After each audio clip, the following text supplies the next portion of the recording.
Hi friends, welcome to ఒరే మచ్చా YouTube channel. వచ్చే T20 ప్రపంచ కప్లో మన టీమిండియా జట్టు ఏ విధంగా ఉండాలో సంజయ్ మంజేకర్ అయితే ప్రొడక్షన్ రూపంలో ప్లేయింగ్ 11 అయితే చెప్పడం జరిగింది. ఇందులో వచ్చేసరికి ముగ్గురు స్టార్ ప్లేయర్లకు అయితే బిగ్ షాక్ తగిలిందని చెప్పుకోవచ్చు. వాళ్ళు ఎవరు, అసలు సంజయ్ మంజేకర్ గారు ప్రకటించిన జట్టులో ఎవరెవరికి చోటు లభించింది అనే విషయాల గురించి పూర్తి డీటెయిల్ తెలుసుకునే ముందు మా ఛానల్ సబ్స్క్రైబ్ చేసుకోండి. పక్కన ఉన్న బెల్ ఐకాన్ మాత్రమైతే క్లిక్ చేసి పెట్టుకోండి. ఫర్దర్గా మీ వీడియోలు అప్లోడ్ చేసినప్పుడు మీకు నోటిఫికేషన్ వస్తుంది. వచ్చే టీ20 ప్రపంచ కప్ 2024 వచ్చేసరికి జూన్ 2 నుంచి అయితే ప్రారంభంగా ఉంది.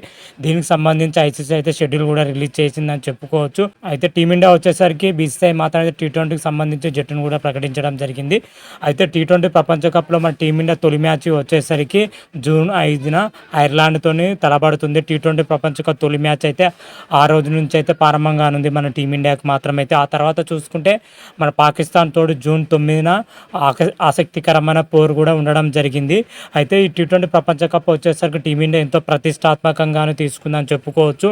అప్పుడెప్పుడో వచ్చిన 2007లో వచ్చిన టీ20 వరల్డ్ కప్ ఇప్పటి వరకు మాత్రమైతే అందరు ముద్దగానే ఉందని చెప్పుకోవచ్చు.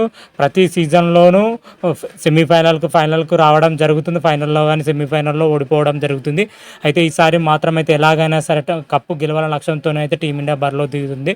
జట్టు కూడా ఆ విధంగానే ఉందని చెప్పుకోవచ్చు. అటు బ్యాటింగ్లో కానీ బౌలింగ్లో కానీ టీమిండియా అయితే చాలా అంటే చాలా స్ట్రాంగ్ ఉందని కూడా చెప్పుకోవచ్చు. అయితే జట్టు మన టీ20 ప్రపంచ కప్లో ప్లేయింగ్ 11 విషయాలపైన అయితే మాజీ క్రికెటర్ చాలామంది అయితే వాళ్ళ ప్రిడిక్షన్ రూపంలో చెప్పడం జరిగింది. రీసెంట్గానే మన భారత మాజీ క్రికెటర్ సంజయ్ మంజేకర్ వచ్చేసరికి టీమిండియా ప్లేయింగ్ 11 ఇలాగే ఉండబోతుందని అయితే చెప్పడం జరిగింది. సంజయ్ మంజేకర్ గారు వచ్చేసరికి స్టార్ స్పోర్ట్స్ ఫ్రెష్ రూమ్ షోలో పాల్గొని ప్లేయింగ్ 11 ఎలా ఉండాలో చెప్పడం జరిగింది. అయితే సంజయ్ మంజేకర్ గారు ప్రకటించిన జట్టులో ముగ్గురు స్టార్ ప్లేయర్లకు అయితే చోటు లభించలేదని చెప్పుకోవచ్చు. వికెట్ కీపర్ పొజిషన్లో వచ్చేసరికి సంజు శాంసన్ భారీ షాక్ తగిలిందని చెప్పుకోవచ్చు. స్పిన్ విభాగంలో చూసుకుంటే యజ్వేంద్ర చాహల్కు భారీ షాక్ తగిలింది. అదేవిధంగా ఓపెనింగ్ పొజిషన్లో చూసుకుంటే ఎస్ఎస్సి జైస్వాల్కి అయితే భారీ షాక్ తగిలిందని చెప్పుకోవచ్చు. వీళ్ళు ముగ్గురు స్టార్ ప్లేయర్లకు అయితే జట్టులో చోటు లభించలేదు. మరి ఓపెనింగ్ పొజిషన్లో చూసుకుంటే విరాట్ కోహ్లీకి, రోహిత్ శర్మకు ఓపెనింగ్ పొజిషన్లో అయితే చోటు కల్పించడం జరిగింది మన సంజయ్ మంజేకర్ అయితే. అదేవిధంగా సూర్యకుమార్ యాదవ్, రిషబ్ పంత్, శివం దుబే, హార్దిక్ పాండ్యా, రవీంద్ర జడేజా, కుల్దీప్ యాదవ్, మహమ్మద్ సిరాజ్, హర్షదీప్ సింగ్, జస్ప్రీత్ బుమ్రాలతో కూడిన ప్లేయింగ్ 11 అయితే ప్రకటించడం జరిగింది. ఓపెనింగ్ పొజిషన్లో విరాట్ కోహ్లీకి, అదేవిధంగా రోహిత్ శర్మకు ఓపెనింగ్ పొజిషన్లో చోటు లభించడం జరిగింది. వీళ్ళు ప్రజెంట్ అయితే భీకరమైన ఫామ్లో ఉండడం జరిగింది. ఐపీఎల్ 2024లో విరాట్ కోహ్లీ మాత్రం అయితే సూపర్గా రాణించడం జరిగింది. అందుకనే మన రోహిత్ శర్మతో పాటు విరాట్ కోహ్లీ ఓపెనింగ్ చేస్తే టీమిండియాకు అయితే భారీ స్కోరు చేయడంలో కలిసి వస్తే, అదేవిధంగా టీమిండియాకు విజయ అవకాశాలు కూడా పెరుగుతాయని అయితే సంజయ్ మంజేకర్ అయితే చెప్పడం జరిగింది. అందుకే ఓపెనింగ్ పొజిషన్లో విరాట్ కోహ్లీ తీసుకోవాలని అయితే సూచించడం జరిగింది. అదేవిధంగా మిడిల్ ఆర్డర్లో చూసుకుంటే సూర్యకుమార్ యాదవ్, రిషబ్ పంత్, శివం దుబే, హార్దిక్ పాండ్యాలను నియమించడం జరిగింది.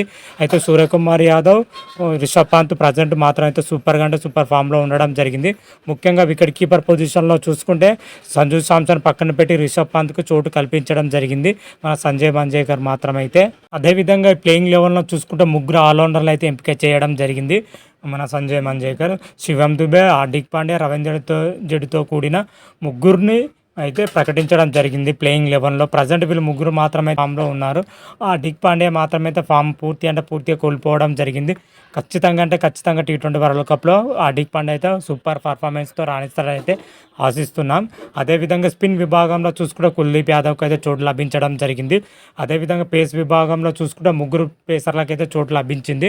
జస్ప్రీత్ బుమ్రా, అదేవిధంగా హర్షదీప్ సింగ్, మహమ్మద్ సిరాజ్లతో అయితే చోటు అయితే లభించిందని చెప్పుకోవచ్చు. అదేవిధంగా ప్రజెంట్ అయితే జస్ప్రీత్ బుమ్రా అయితే భీకరమైన ఫామ్లో ఉండడం జరిగింది. ఆ టీమిండియాకు చాలా అంటే చాలా కలిసి వచ్చే అంశం అయితే కూడా చెప్పడం జరిగింది. అతనితో పాటు మహమ్మద్ సిరాజ్, హర్షదీప్ సింగ్లు రాణిస్తే టీమిండియాకు తిరిగి ఉండదని కూడా చెప్పడం జరిగింది. ఓవరాల్గా సంజయ్ మంజేకర్ గారు ప్రకటించిన టీ20 జట్టులో వచ్చేసరికి టీమిండియా మాత్రమైతే అన్ని విభాగాల్లో చాలా అంటే చాలా పటిష్టంగా ఉందని చెప్పుకోవచ్చు. బ్యాటింగ్ లైనప్ చూసుకుంటే 8th పొజిషన్ వరకు బ్యాటింగ్ లైనప్ ఉండడం జరిగింది. ప్లేయింగ్ 11 అయితే సూపర్గా ఉండడం జరిగింది. అయితే ఈ 11 పైన మీ కామెంట్ రూపంలో తెలపండి. అంతవరకు మీకు ఈ వీడియో కానీ నచ్చినట్టయితే లైక్ చేయండి, షేర్ చేయండి. మరిన్ని వీడియోల కోసం మా ఛానల్ సబ్స్క్రైబ్ చేసుకోండి. పక్కన ఉన్న బెల్ ఐకాన్ మాత్రమైతే క్లిక్ చేసి పెట్టుకోండి. ఫర్దర్గా మీ వీడియోలు అప్లోడ్ చేసినప్పుడు మీకు నోటిఫికేషన్ వస్తుంది. హర హర మహాదేవ్, శంభో శంకర. Thank you.